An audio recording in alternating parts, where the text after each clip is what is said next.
This is Steve, the Cookout Coach, and you're listening to the Barbecue Central Show. Start the game! Let's go! We'll do it live. Okay.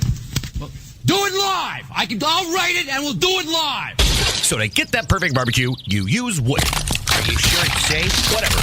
We put the lighter fluid on, strike your match, and... Oh, should we call the fire department? That might be a good idea.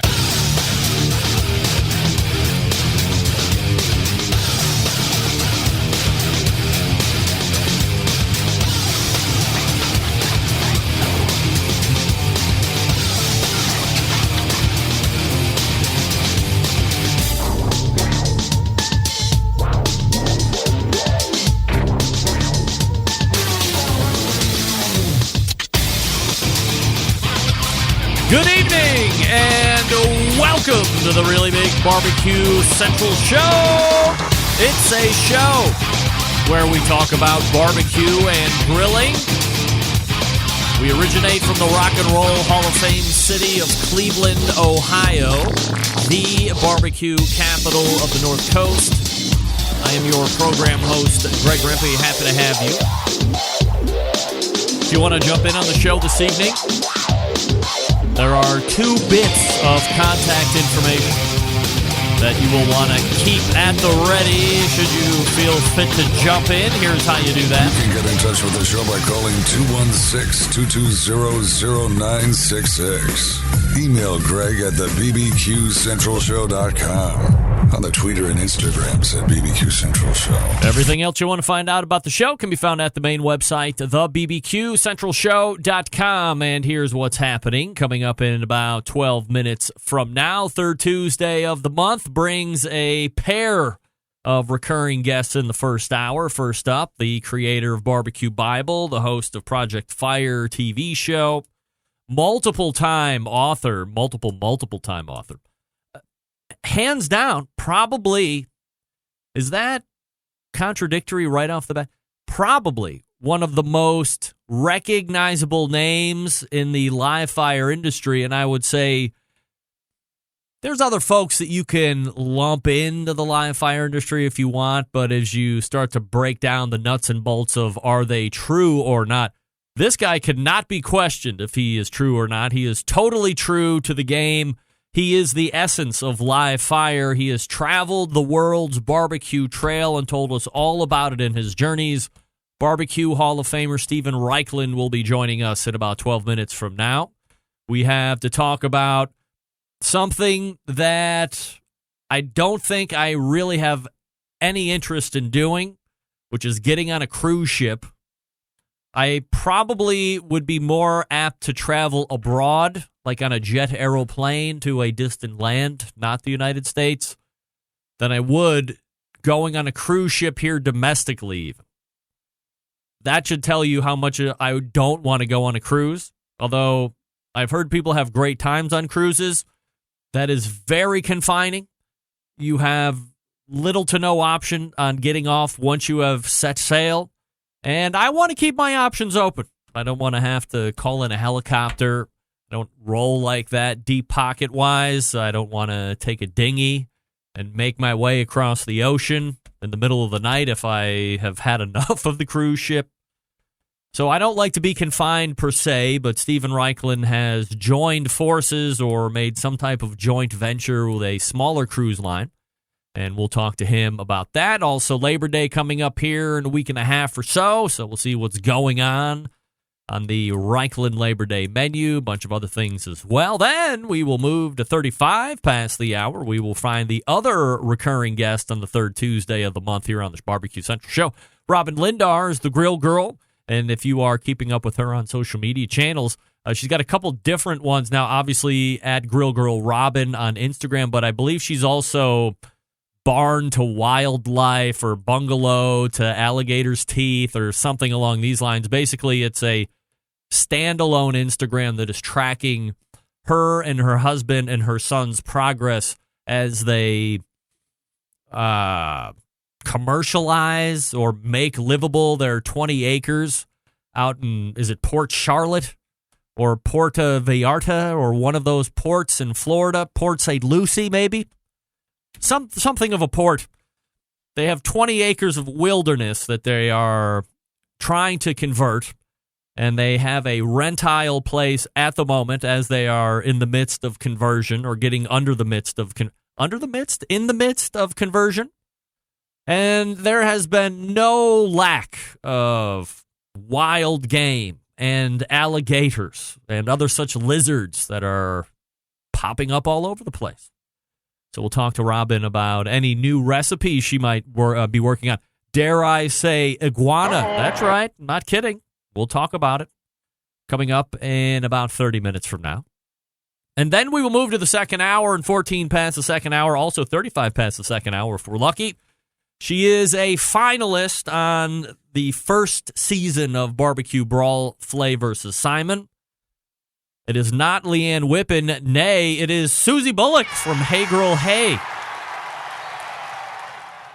And we will talk with her about the show extensively.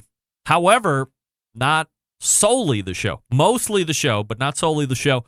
She also happens to be a huge fan of hot dogs, so I know my friend Doug Scheiding will be tuning out once we get to that talk, because if we know two things are certain in life, death and taxes, we know another two things are certain in life, that Doug hates hot dogs and Doug hates kids, not necessarily in that order. Andrew, you are not the father. Not necessarily in that order. So we'll talk to Susie about the TV show, about hot dogs, about what might be a weeks-long campaign of hot dogs on her website and social media channels, Hey Grill Hey. So looking forward to catching up with Susie. Your phone calls and emails as we mix them in, 216-220-0966. Greg at thebbqcentralshow.com if you want to hit me up during the show.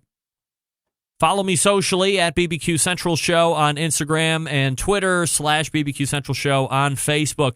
And speaking of social media, you know, my friend that comes on the show the first Tuesday of the month, not Malcolm Reed, but Sam the Cooking Guy, just recently crossed over the 1,000,000th subscriber mark on YouTube. And I would like to say that the Barbecue Central Show has played, let's say, a huge role in helping Sam accomplish that goal.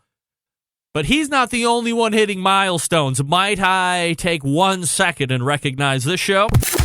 A Barbecue Central Show exclusive news update. That's right. Greg Rempe reporting live here at the Breaking News Desk in Cleveland, Ohio, bringing you top news stories as it relates to the show. And maybe an hour ago, we did this. We crossed over into the 5,000th follower mark. It's right here. Probably can't see that too well now that I'm looking at it as you're seeing, but maybe you can see it. We've crossed over into the 5,000th follower mark on Instagram. Wow, look at me. A media maven in the making. Very excited that we were finally able to push over 5,000. I had no idea that it would happen this evening, but I was talking to my social media expert, SH4. You know him as Barbecue Hunk. And I'm sorry, SH3. SH4 is the little one. And he's like, oh, you will be over 5,000 here in a short period of time between who's sharing posts and who's following who, blah, blah. He's like, you'll cross over 5,000 easily before show. And I said, well, I am not going to let this opportunity go by where I can flaunt the successes of social media as it relates to the Barbecue Central Show. And while I might be a little older than some of you, I will say this, that there are few that rival the interaction and engagement that I can bring to you if you follow me. That's my value proposition to you. I will be engaging. We will engage together. It's not just sharing a bunch of photos, having a bunch of followers, and nobody giving a crap. We interact. Centralites are part of the fabric of the show and the success of the show. And as you can see, we have a very staunch following of just over 5,000 followers. So we're halfway to 10,000. 5 more years, ladies and gentlemen. We'll be there.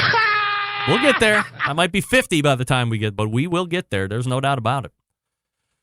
Also, I don't know if she's watching this evening, but finishing her second day in the hill or up on the hill in Greensburg, North Carolina.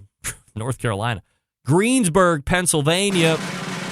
We give a hearty hello and hopefully welcome into the live streaming of my daughter, Bobby Rempe, at Seton Hill University, dropping her off this past Sunday. And while it was kind of an all-day affair at the end, it was very emotional. And for those that have had to have left their child at school when you've never done it before, that's weird. So her and the rest of the Centonians are gearing up for fall volleyball. We wish them a repeat of the PSAC title claim.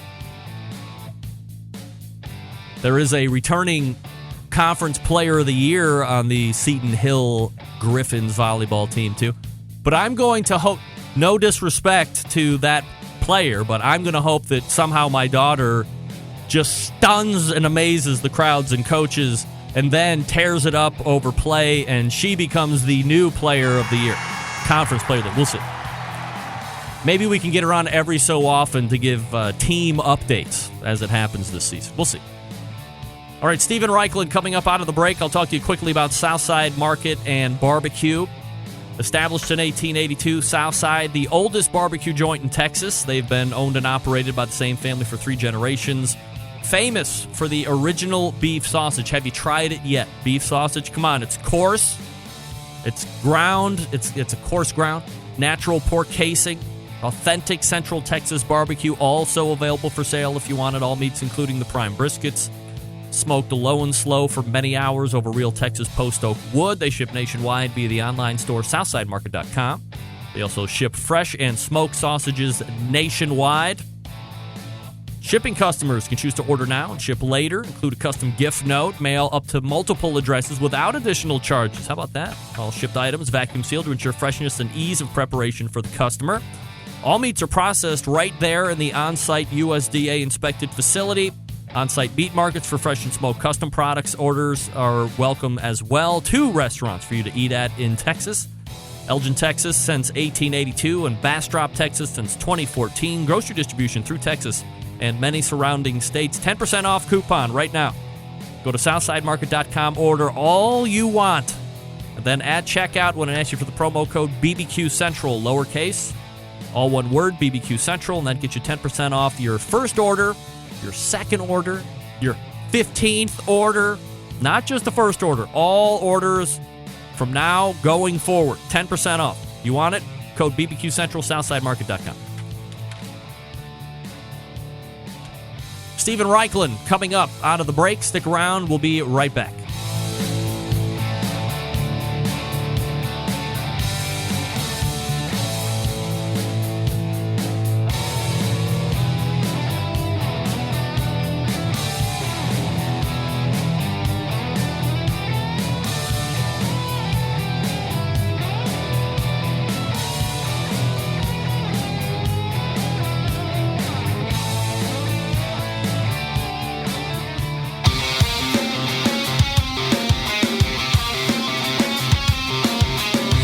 Broadcasting live from the Barbecue Central Show studios in Cleveland, Ohio. You're listening to the Barbecue Central Show. Once again, here's your host, Greg Rempe. This portion of the show being brought to you by Butcher Barbecue, makers of award-winning injections, marinades, rubs, seasonings, barbecue sauces, grilling oils, all Butcher Barbecue products, tested on the competition circuit as well as backyards worldwide. Be the pitmaster of your neighborhood and visit butcherbbq.com to stock up now. Always trust your butcher, right? Of course. All right, joining me now is the third Tuesday of the month recurring guest. He is a TV icon. He is a live fire barbecue and grilling icon. He is a barbecue Hall of Famer, cooking class instructor, author of the most popular barbecue and grilling books in the history of the barbecue world. and apparently not online at the moment. Get that big stuff out of here. Do I have the right Stephen Raichlen account up? Sometimes there's like burner accounts, and other times there's not burner accounts. In your favorites, yes. This one, yes. Just try this one again, see what happens. Why is the sound coming through there? It's very bizarre.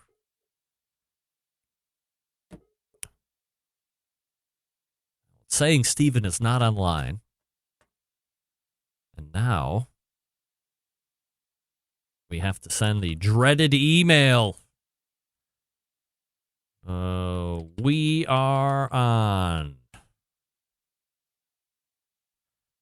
I hate sending the email, the reminder email, as the show is happening for any number of reasons. First of which is, I hate to have to send it because my ego is very fragile, and the fact that somebody may have slipped somebody's mind at 9:15 on a Tuesday when you could roughly have 17,000 better things to do, that I have to remind you to come and do the show. But then in the subject line, I'm always like, we're on, and I don't put anything in the body. It's just like a subject line, whatever. Anyway, we race to the hotline, and welcome back, friend of the show, Stephen Raichlen. Hey, Steve. How you doing, man? I'm doing absolutely fabulous. How are you? I couldn't be better tonight. Couldn't be better. You're looking very handsome. You have a new background tonight, huh? This is the same background I've had for like 10 years. What are you talking about? Uh-oh. It's my fine wood paneling that I had installed. Would you like that or what? Looks great. Yeah, thank you. So we are talking with Stephen Raichlen, barbecuebible.com, of course. And, I'm always interested, Stephen, in seeing who is watching barbecue TV, all the more interested with you since you produce, obviously, and star in a TV show. Let's call it Project Fire, for instance. Are you, outside of that, are you taking in any of this Barbecue Brawl series on the Food Network by chance? I'm embarrassed to say I make TV, but I don't watch it. I do not. I barely even know how to work my TV. Really? Yeah, we're Netflix folks. We watch movies, but I do. I kind of work so much and so hard in barbecue, 10 hours a day. Yeah. End of the day, I'm going to do something completely different. And so you're one of the cord cutters. You don't pay for a traditional TV service, if you will, like a Uverse or a Spectrum or somebody like that. I can't remember the last time we watched TV. It's all Netflix. So what do you watch on Netflix? What do you like to do when it's not live fire? Well, let's see. We watch The West Wing once a year, sort of ritually. Like from start to finish? From start to finish. It's a little bit like the Torah, kind of, the Jewish religion, you start the Torah at Rosh Hashanah and you go through it. We feel that way about all 7 seasons of West Wing. Wow. What else? We were watching Designated Survivor. That was pretty good first season. Last night we watched a sort of interesting movie called A Fortunate Man about a Danish engineer. A little bit obscure, actually, but at any rate. Have you heard of the show The Killing? No, haven't heard that. Okay, so I think it's. I have to say, we love Chef's Table. We love sweet, sour, salty, hot. But I would say most of our watching is not food related. Yeah, I get it. So we're talking with Stephen Raichlen. So about a week ago, I saw your name mentioned in conjunction with a cruise line. Now, typically, if I'm thinking Stephen Raichlen, it's maybe in a resort cooking or doing a class, obviously on the TV show. Not necessarily a cruise, but this isn't just a cruise per se. This appears to be something at a whole different level. So tell us exactly what's happening between you and a company called Windstar Cruises. Yeah, so Windstar is a small luxury cruise line. They have 6 ships. And about a year ago, I was approached, we're expanding our ships. We want to put a modern international barbecue restaurant on each ship.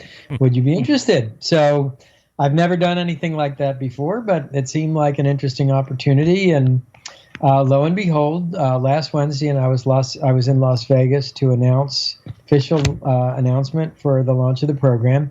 Our first restaurant will launch in February out of Palermo, Sicily, and I will be doing 6 restaurants. So pretty excited about it. So what's your investment here, not money-wise, but like time-wise and concept, and what are you bringing to the table that they were interested in having you help them with this endeavor? Well, Windstar Cruises all over the world, and my beat is sort of Planet Barbecue. In fact, that's even the title of a book that I wrote. I remember that. So what I want to do is we will have a core menu. There's sort of classics of barbecue. There'll be a brisket. There'll be a pulled pork. There'll be a Kansas City rib. But then I want to pay homage to and make reference to all the travels of Windstar. So we'll do Indonesian satays. We'll do Peruvian spit roasted chicken. We'll do Argentinian skirt steaks with chimichurri. In the kitchen, we've got a smoker, we've got a grill, and we've got a rotisserie. So I will be using all of those. I'm not like a water nut. Some people like the mountains. Man, I got to be by the water. So I live in Miami part of the year. I live in Martha's Vineyard part of the year, and now I guess part of the year I'll be in these cruise ships. One of the pieces of my commitment is not just conceptualizing the restaurant and designing the menu, but at least once a year I'll be giving doing a class on the ship. So it's a way to sort of increase the portfolio travel. And, I guess it's funny. We were watching a movie last night about Mike Wallace, and he interviewed Barbara Streisand, of all people. He asked Barbara Streisand, "What are you afraid of?"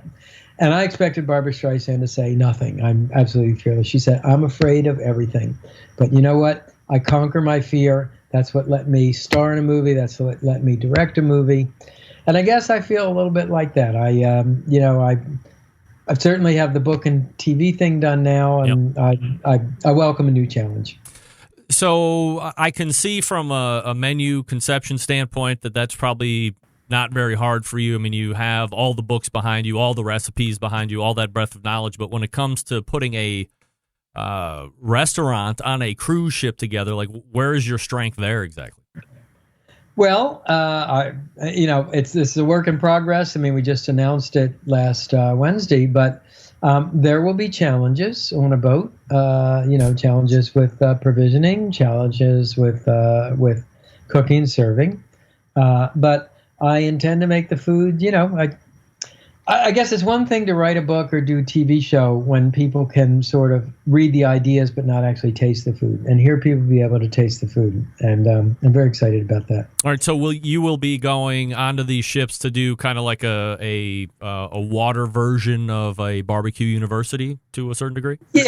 Yeah, it'll be a one-off demonstration, not a whole course. Although, who knows where it could go.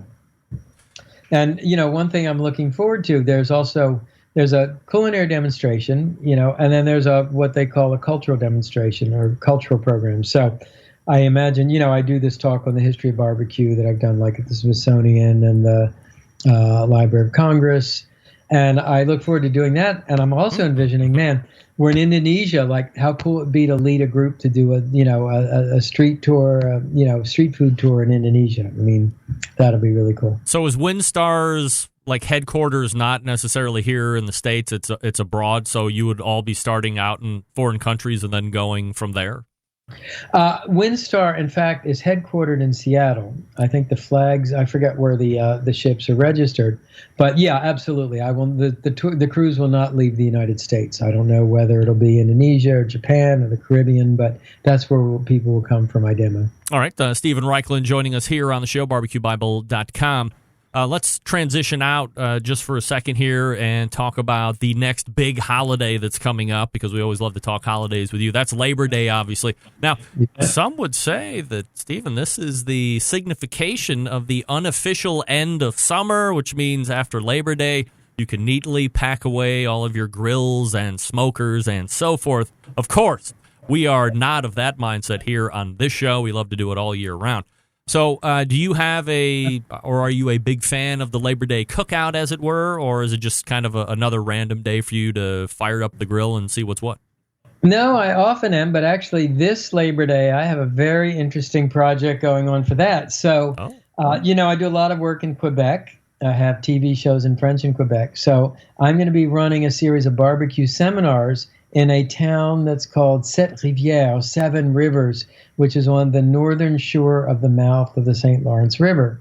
So I will be bringing my American-style Stephen Raichlen, barbecue classes to Sept Rivières, and I'm really excited about that. The cool thing for me, I think it's probably also true for you, every day is different, and every project is different, and, every day brings new challenges. Are you the David Hasselhoff of French Canada to a certain degree when it comes to live fire? I don't know who David Hasselhoff is. I'm embarrassed to say. What are you talking? David, the guy from Baywatch? David Hasselhoff? The Hoff? Knight Rider? Well, like I said, I don't watch TV, so I'm sorry. That's a cultural all right. But I'm not going to feel bad for not having had caviar before or anything. I mean, David Hasselhoff. Come on, the guy's so annoying. I figured you'd just hear about him being annoying almost. Sorry, I haven't, but I will look him up afterwards. By the way, you and I have to get together and have caviar together, man. All right, we'll do that. No doubt about it. Okay, so August, to me, rings of one thing, especially out here, so I'm east of Cleveland, but you go another 25 or 30 minutes past me, and now everything starts to flatten out. You have all the nurseries, the growers, the farmers out there. You know where I'm going, right? It's silver and queen king corn time here in the east part of Cleveland. So you a big corn fan? Love corn, grill it at least 2-3 times a week. Great debate. I grill it naked, not me. The corn, meaning I scrape the husk back, brush it with butter, salt and pepper, or I might slather it with mayonnaise and dust it with cotija cheese in the style of Mexico, or brush it with a sesame soy butter in the style of Japan. But love corn. Oh, yeah. So that's the big thing that I've seen over the last 12 months. And obviously it's been around for quite some time, but it seemed to have been brought to the forefront over the last, let's say, 12 to 16 months, was that elote that everybody seems to love, which is kind of what you had mentioned. Do you do other stuff with elote at all? Well, I grill corn in many, many different ways. For example, one of my favorites these days is you just mix equal parts butter and soy sauce and brush that on your corn while you're grilling it, and then dust the corn with sesame seeds. That's absolutely fantastic. Or extra virgin olive oil and freshly grated Parmesan cheese. That's amazing. Or hell, just butter, salt, and pepper. But you got to get the kernels really charred, really. I see we are both wearing black shirts, and that's almost your color model for corn. Okay, so do you have a time frame and a heat reference if you're going to do it? Like I do mine typically on the gas grill. So do I want to be running in like a medium-high heat or a medium heat or something along these lines? No such thing as medium heat. In Reichlandia, it's either hot or off. Super high heat. You really want those kernels to actually pop like popcorn. Oh, okay. So, and then time-wise is like 15 minutes or less? 2 to 3 minutes per side times 4 for 4 sides, so that's 8 to 12 minutes. All right. Yeah, not too bad. Heat. Yeah. All right, so remember, hot heat is where you get the caramelization. Corn has a lot of sugar in it. That's where you get the flavor. All right, so if you haven't tried grilled corn yet, that's like the next thing that you have to try. You have to try that more than I have to try caviar because it's very easy to do, right? You do have to have grilled corn, but strip the husk off. A lot of misguided folks leave the husk on. They soak the corn. You don't want any of that. You want to caramelize those plant sugars. You want to char your corn. By the way, favorite way to cook it, caveman style. And that is an exception to the rule of husking, because then I take a whole ear of corn in the husk, lay it right on the embers of the charcoal fire, no grill grate, and you burn the husk off. And in burning the husk off, that smoke penetrates the corn kernels. The minute you can see your corn kernels kind of dappled leopard skin with char marks, you brush off the charred husk, and just the heavens open and the angels sing Hosanna. And you're not in danger of the whole thing like going up in flames. Obviously you're attending the fire, but you're not worrying about it. Of course you're in danger. That's the thrill. That's the excitement. That's the expertise. No, you're not in danger. All right, Stephen Raichlen joining us here on the show for a few more minutes. Stephen, what do you know about jackfruit? I hear it every so often. The last time I heard about it was a jackfruit brisket. We've talked on the show a couple different times about this ever-budding popularity, and I don't think it's fad anymore. We talk about the plant-based proteins like the Impossible Burger and the Beyond Burger. They're making more and more news, it seems, every week. And then I hear about this jackfruit. I have no idea what it is. I think somebody made some kind of a jackfruit brisket out of it and said it was just tremendous. Are you familiar with jackfruit at all? Well, I am. And actually, I discovered jackfruit 20 years ago reading Jorge Amado novels, and Jorge Amado is like the Hemingway of Brazil. I mean, he's a wonderful humanistic writer. And if you want one novel to read of his that's really fantastic, it's called Gabriella Cloves and Cinnamon. But jackfruit is one of the largest fruits in the world. It is not uncommon to find jackfruits that weigh 30 pounds. Really? Huge. And they have sort of pebbly dinosaur-like skin, and inside it's an orange flesh that's kind of chewy, a little sweet and musky. And it was a fruit of the poor. And Jorge Amado was a great champion of the poor, and he wrote novels not about poverty, but just that the poor could be heroes and interesting people too. And often they ate jackfruit because it grew wild and it was very cheap. Now, a lot of people, vegans who want to do vegan barbecue, using jackfruit because it's got a chewy meat-like consistency. I'd never heard of a jackfruit brisket, but I've certainly heard of jackfruit pulled pork. In fact, I'm going to put that in the next book, which is a book about grilling vegetables. It's kind of musky. And it's sort of, how exotic fruits, like give them enough time, they become mainstream. You find them at your local supermarket. Yep. I bet that will happen with jackfruit. I mean, are you at a specialty produce store to find that at this point in time then? Well, I'm from Miami, and all of Miami is a specialty produce. I mean, Right. Miami's barely in the United States, And by the way, tip of the hat to you, Greg. You are so well informed. You are so well prepared for these interviews. You're always pushing the boundaries, and that you're talking about jackfruit on a barbecue show. God bless, man. You're the real deal. All right. Well, I'll take that and run with it, especially coming from you, Stephen. That certainly means a lot. You can find Stephen Raichlen, barbecuebible.com. Is the TV show, we're still running with that? I'm still on it. All right. So that is Project Fire as well. And the book, obviously, is out too. You know where to find them. All that good stuff is on Amazon.com or through his website, barbecuebible.com. But most importantly, the third Tuesday of the month, you find them right here getting grilled by me, and pun intended, of course. Stephen, always appreciate the time. Hey, it's great. Thanks a lot. Grill on, everybody. There he is, Stephen Raichlen. I don't know if you heard that or not, but he was giving your boy props, and I got 5,000 Facebook, or the hell is it called? Instagram followers. That's right. Talking jackfruit on this show, that, my friends, is groundbreaking. There was by the way, a backyard barbecue show on the chat saying we needed to talk about boiled hot dogs. We've already crossed that path, and we are not. Andrew, you are not the father. We're not doing that again. I mean, while it really ended up being one of the pinnacle moments of 2018, John? The 10th Circle of Hell, which initially I thought he said tense, like Tense, tense Circle of Hell. Funny stuff. But it ended up being the 10th Circle of Hell as I Googled, what's a tense Circle of Hell? The joke ended up being on me. But, yeah, jackfruit, baby. Steven's been eating it for 20 years talking about that. Are you kidding? I don't even know jackfruit's been around for 20 years. Great background on jackfruit by Stephen. BarbecueBible.com. Robyn Lindars coming up in just a few minutes. Let me talk to you quickly about Green Mountain Grills. Okay, Stephen, I believe, is cooking on Green Mountain Grills from time to time. I think I saw a post or a picture with him cooking on the Prime line. That's right. That's the newer version or the newer models. So you have two lines, Prime line and the Classic line, let's call it. Both have the same models. Jim Bowie is your biggest one. Daniel Boone is the middle size. Davy Crockett doesn't fall in the Classic or Prime line. That's all on its own.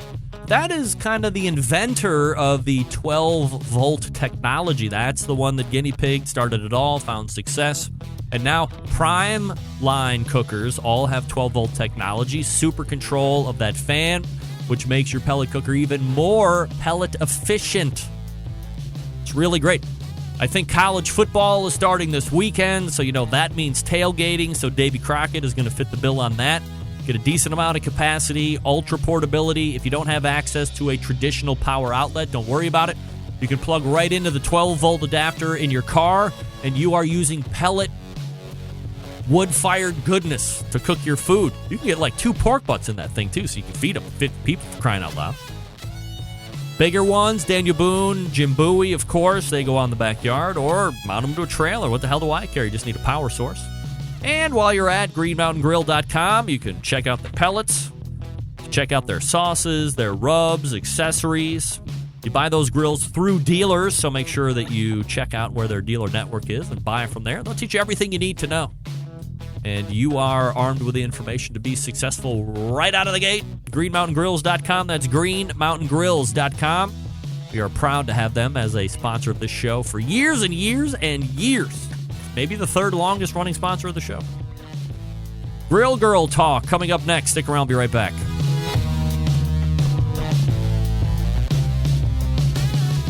Continuing to produce incredibly mediocre content in an exceptionally professional way.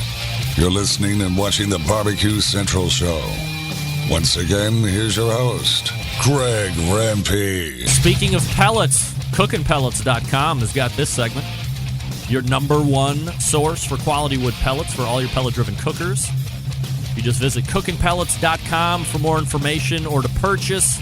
You can also visit Amazon.com as well if you want to purchase there. I have to check back with Chris because he said he had pulled down the app, or maybe it was available. They were going to retool the app and re-push it out. So I'll have to check back and see if that has been done or not. Also, the third Tuesday of the month, you will find my next guest right here talking about live fire cooking. She is an author. She holds cooking classes and a wildly successful run of YouTube cooking class instructional videos. It is, of course, Robyn Lindars of GrillGirl.com. Hey, Rob. Hey, Greg. Happy Tuesday. Happy Tuesday to you, and thank you for coming back this month, as you have been every other month here this year, which is great. Love having you on.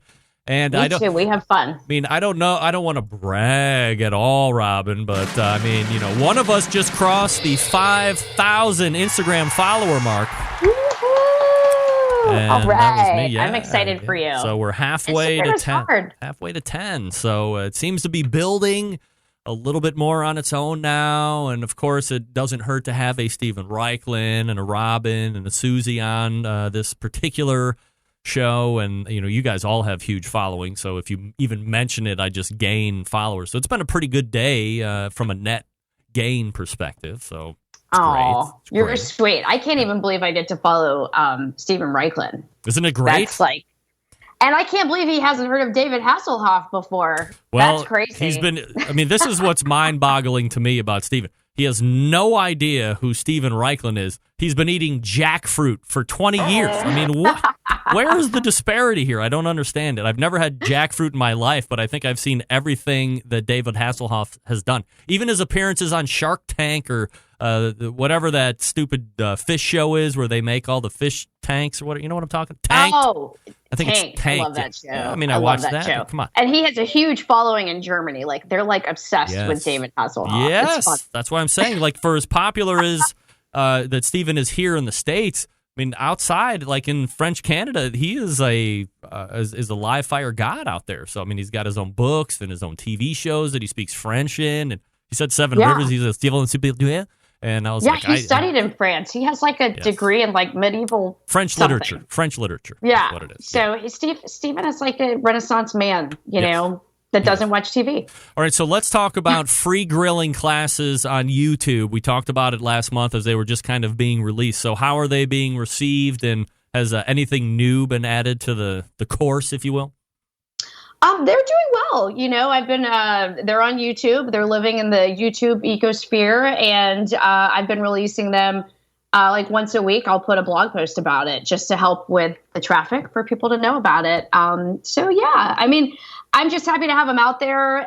It's a great opportunity for people to learn more about lots of recipes I have on my site, which I've been running for a long time. And yeah, I do have actually a few videos that just never somehow made it to the editing floor that are going to be released probably in the next couple months. One is cast iron cooking, just kind of digging into cast iron cooking on your grill. The other one is about grilling, I think, romaine. And then I even have another video just talking about different grill types, like what is a pellet smoker versus what is like a kettle grill, what is a Kamado or a big green egg, stuff like that. Just still in the introductory train, but really exploring lots of different stuff. So yeah. All right. Malcolm Reed was on the show 2 weeks ago, and he was talking about grilling fish, and he kind of eats fish, but he's more like me. Like, I'm not a big fish guy at all, mostly, but like white, lame fish is more my style, and that seemed to be what he was up to. He did red snapper, but do you grill fish? I do. Fish is fun. I love fish. I'm in Florida. I used to have a really good seafood guy before I moved, and believe it or not, he was the character that they modeled Sam from Cheers off of. Like, he was Sam. Wow. And he was the bartender in that pub in Boston, and then he was like a ski bum bartender guy and started selling seafood to the what do you call them, the snowbirds down in South Florida, and then he ended up being Peter Jarvis. He is Peter Jarvis of Try Our Seafood. Wow. So I was kind of exploring a little bit more because he was like fish purveyor to the stars, and he was like just in this warehouse down the street from me. But yeah, I love to cook fish, and I think a lot of people are intimidated because they're like, oh, is it going to stick to the grates, or what do I do with this? And it's actually just so easy because fish usually cooks very quickly anyway. And it's light, it's fresh. But if you look at some of the videos or my how to grill fish video on my grill school series, you'll see I actually show you 3 different ways to grill fish. And one is on a cedar plank, because a lot of people think just salmon on a cedar plank, but planking is great for all kinds of fish and seafood, right? Things like shrimp or scallops. Mm-hmm. It's that's a fun way to add smoke, and then you're also not having to put the fish directly on the grill grates. But also, like, take a bed of lemons, right? Slice lemons thin and use that as like your barrier to the grill, and then put your fish over the lemons, and it imparts citrus. Like, it kind of steams them on a bed of citrus, which is perfect for fish. And then, you can even do in like parchment, like kind of hobo style, right? Like in a steamer packet. So the downside of that is that you're not going to get the smokiness from the grill, but it also gives you an opportunity to add a lot of different flavors, things like wine, a lot of butter and garlic, and just stuff that you can kind of simmer in, fresh herbs. So yeah, there's a lot of fun things you can do with it. And even, a lot of people think they need like a special fish grilling pan. Really just use a piece of foil that you fold up on the side so all your compound butters and your citrus doesn't run off, and you have your own little DIY grill pan. You don't have to have special equipment to grill fish. And some fish, like you can just grill on this with the skin touching the grates, and that works too. If it's a thicker skin type fish. Robyn Lindars joining me here on the show. GrillGirl.com, at GrillGirlRobyn on Instagram. I'm going to save that one for last. So let's talk about wild Florida adventures, because if you're following Robyn, I mean, there was a picture of you with what appeared to be a wild boar that has met his untimely demise. There's alligators roaming. I mean, my parents live in Florida, so it's not obviously uncommon to find alligators in Florida, but I mean, they're probably a little too close for comfort. And it's weird because if you feed, when I used to watch the Gator Boys TV show, when that was on, they're like, well, if you're feeding the sharks, they become a lot less threatened by humans, and they'll just start coming right up. And now you have a really dangerous situation, especially if you have smaller pets or smaller kids, and they're not really being aware. They'll just come right up and eat you. But so what's happening? Like, how did you get that boar? Was that just like rooting around in your grass and somebody sniped it, or what? Yeah. So, good Yeah. question. And we can talk. I have all kinds of crazy animals in my life right now. But yeah.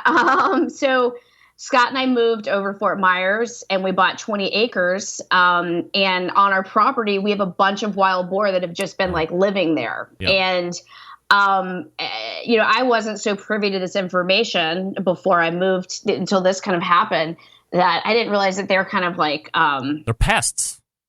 they're pests. Like, my husband just wants to exterminate them. Like, they even you can hire people that like come and trap them and just get rid of them. And I think they do harvest the meat, but they're actually pretty hard on the land. Yeah. But then again, you will see also people will be like, they'll do guided trips on like boar hunts. Yes. So while they're kind of a nuisance animal, I think my husband, he and his friends did enjoy hunting them on the property. So my husband actually, he put up a tree stand, and he's been trying to just get all these wild boar off our property. And so, is there a fixed number of wild boar on your property that he's counted? Like, are there 50 or 150 we or counted limitless? about 8. Oh. 8 to 10. All right. Yeah. So it's not like totally out of control, but I think they definitely live there. And the main thing is, I think when we actually live on the land, I would not want my kids or my kid or my dogs to have a run-in with any boar. Yeah. And, I felt really guilty about us hunting them and then I saw that, they had left part of the carcass on the, on the grounds. And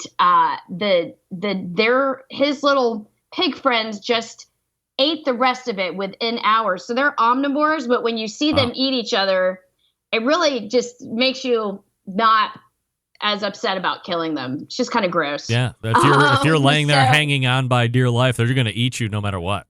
That's what Scott was saying. He's like, I don't want them on my property because, what if you broke your leg and you're stuck on the property? They could just come up and eat you, and that's not cool. So come to find out, they're actually delicious, Really? So a lot of people will say, you have cooked one and eaten one?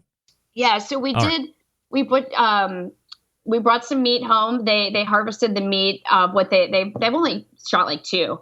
They say it's usually the smaller ones or the females are tastier. If you get the really big yucky one, I mean, they're all kind of yucky, but they're very stinky actually. When they've been on the property and you're there, you can tell they were there. It's like, ugh. But the meat is actually really good. And I thought it was going to be really gamey, but it wasn't. And I just did I wet aged them and, and like cryovac, we sealed them up and then for a couple of days. And then I brined them for maybe 4 hours. And then it was just a loin, not a tenderloin, a loin. But it was extremely lean, as you would expect, but it was delicious. There was no weird taste or anything.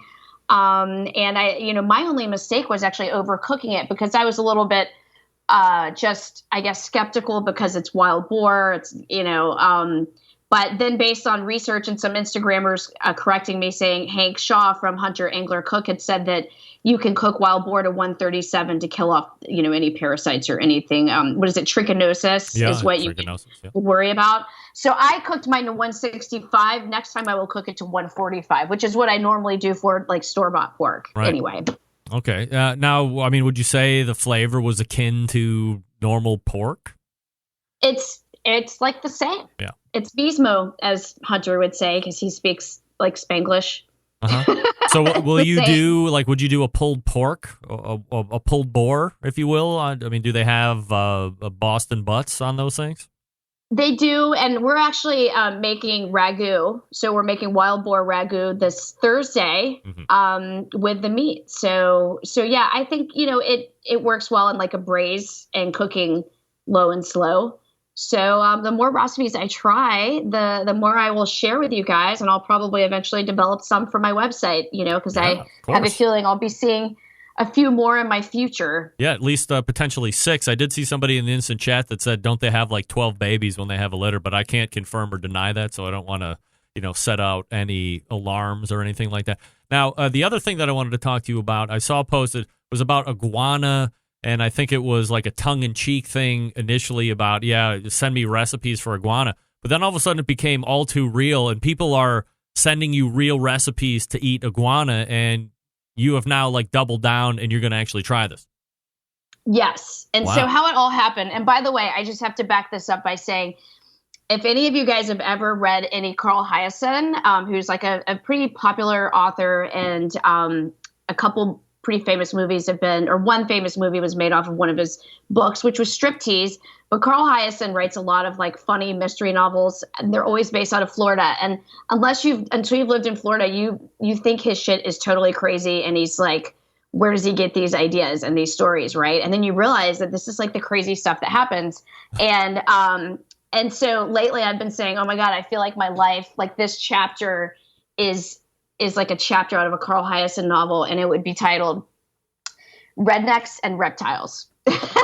And so anyway, just because I feel like since I've moved, it's just been like I don't know. It's like the theme, but I'm loving it. I'm having so much fun. So what was I talking about? So iguanas. So my good girlfriend told me that she's killed like 16 iguanas in her backyard. And the conversation came up because she was like, I feel really bad. I feel really guilty. And, I love animals just like you. But these things are so gross. And so evidently, I was in South Florida and we had iguanas everywhere, but I guess it's gotten to the point where Fish and Wildlife is instructing people to kill them humanely because it's become kind of out of control, and they do like poop everywhere, and they eat a lot of vegetation. And so, so a lot of people have been killing them. And I made something, like not a joke, but just like an observation. I said something on Instagram, and then this guy that I know on Instagram was like, actually, hashtag, because it's called Chicken of the Tree. And I did learn about this a couple months ago, because I don't know if I told you this, Greg, but remember I made the joke because Hunter, I came into his room and he was grilling his stuffed animal iguana. Like his stuffed animal iguana was on his little fake Weber grill. Right. And I was like, what's going on here? And I thought it was odd. And then I mentioned that to a friend of mine. He was like, oh yeah, Chicken of the Tree. And I was like, what? So that was my first time I'd kind of run into that. It was a and foreshadow, so anyway, is what it was. It was what? A foreshadow. It was a foreshadowing. That's exactly what it was. And I thought it was really odd and funny at the time. And then so anyway, I was talking to my friend, posted that comment on my Instagram story, and this guy from Panama says, I will share with you my grandmother's recipe for iguana. It's delicious. It's way better than chicken. He says, it's illegal to cook it in Panama now. He said, but if you have the opportunity, you really should try it. And so then I was like, and then the idea came in my head, and I was like, maybe I should try to do iguana, because what the hell? Because at the same time, people are just putting these things in their freezers and they're just killing them. I mean, you might as well make use of the meat. Right. Are they big? Like, I'm not hip to my latest iguana information. I mean, is it like a 2-pound thing or a 10-pound thing? Like, how big is it? Well, I mean, they can be small, maybe a baby one could be a foot, and then they can get really big, maybe a 4-footer. Wow. And so then my friend Raven was like, I just killed an iguana. Do you want it? And I was, let me back up. And so then this other person I know who lives about an hour away from me, and she's cool chick, and she's very Florida, her husband's a captain, she's always just doing really Florida-ish stuff. And she was like, oh, it's interesting you mentioned that. We have a major iguana problem here. And she says, and I keep them in my chest freezer until trash day comes. And I was like, And so then I started thinking, all right, I should give iguana a try. And so then I mentioned that to my husband, and he was like, well, his friend who owns this company called Quack Skins, which makes this Florida camo, because our stuff is really more bright green than it is the colors of camo in other places. Right. So so he's like, yeah, my friend Quack Skins takes guided hunts for iguana in the off season. I'm assuming he means ducks, off season of ducks, because it's my husband. So what I want to do, and this is what I'm going to hopefully have the opportunity to share with you guys, is to go on an iguana hunt, and kill it myself, and then cook it and share with you guys how it's done. So, so stay tuned. That is kind of I have that hashtag never say never. It sounds so crazy. And hence why I said it sounds like something out of a Carl Hiaasen novel. But I think actually it'll be really cool. And it's a food source that's going to waste. I mean, people are basically shooting iguanas with pellet guns, and then putting them in their trash. So why not? Why not? So that's your homework for this coming month, is to get an iguana down, get that chicken out of the tree, and then make a recipe, and then come back and tell us all about it. Make sure that you video all of it, especially the dispatch portion, because people always want to see that. And then let's see how you review it in a month. I'm excited about it. It's going to be fun. It's a good opportunity for me to go out and be out in the woods or out in the water and learn something new. Robyn, it seems like you always talk, I'm taking advantage. It seems like you're convincing yourself that where you're at in Florida is like really good, but maybe you really want to retreat back to Hollywood, Florida, where it was nice and not so friggin' wild. Am I right? There's, I think I'm actually really happy here. Hello? Robyn? Robyn? Oh, dear. Check one. Uh-oh. Damn it. Stupid Skype. I knew it. Stupid Skype. Right, Robyn, that's it. I'm sorry. I have no idea what happened, but lost you. Oh, well. I know, John Solberg. That's convenient, right? Gone. No problem. I was going over anyway, but sorry, Robyn. Not sure exactly what happened. Maybe the internet in South Florida or wherever the hell she's at is a little lackluster too. Let's see. We got one there. All right. Hey, let me talk to you quickly about the Barbecue Guru. They have always believed that outdoor cooking should be easy, because it can be, especially with the Monolith Guru Edition grill. Monolith is the world's first temperature-controlled smoker with a built-in power draft fan. This means smarter control and greater freedom with automatic temperature control devices. Easily choose your cooking time and temperature. Let the Monolith do the work of a sous chef or barbecue pitmaster with minimal effort. You now have oven-like precision at the grill, and you can serve the tastiest, juicy meals each and every time. If you have a Guru controller, you don't need to buy a new fan or anything like that. If you get the Monolith, the fan's built in, right? Right? Yes. So just hook up your controller that you have. Now, if you want to upgrade the tech, that's up to you. bbqguru.com or 800-288-GURU. That's 800-288-GURU. We are back to wrap the first hour. Stick around. We'll be right back.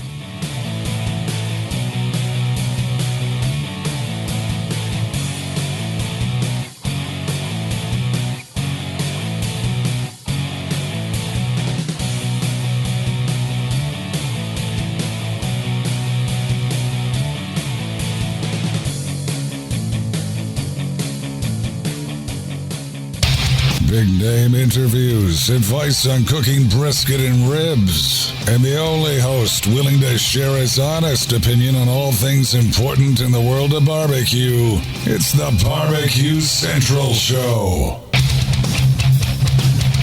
Hey, this portion of the show being brought to you by Fireboard. Monitor up to 6 different temperatures simultaneously. Connect to Wi-Fi for cloud-based monitoring, or connect via Bluetooth. If you have Alexa or the Google Assistant, you're in luck because Fireboard's fully integrated with both. Check it out at fireboard.com or call 816-945-2232.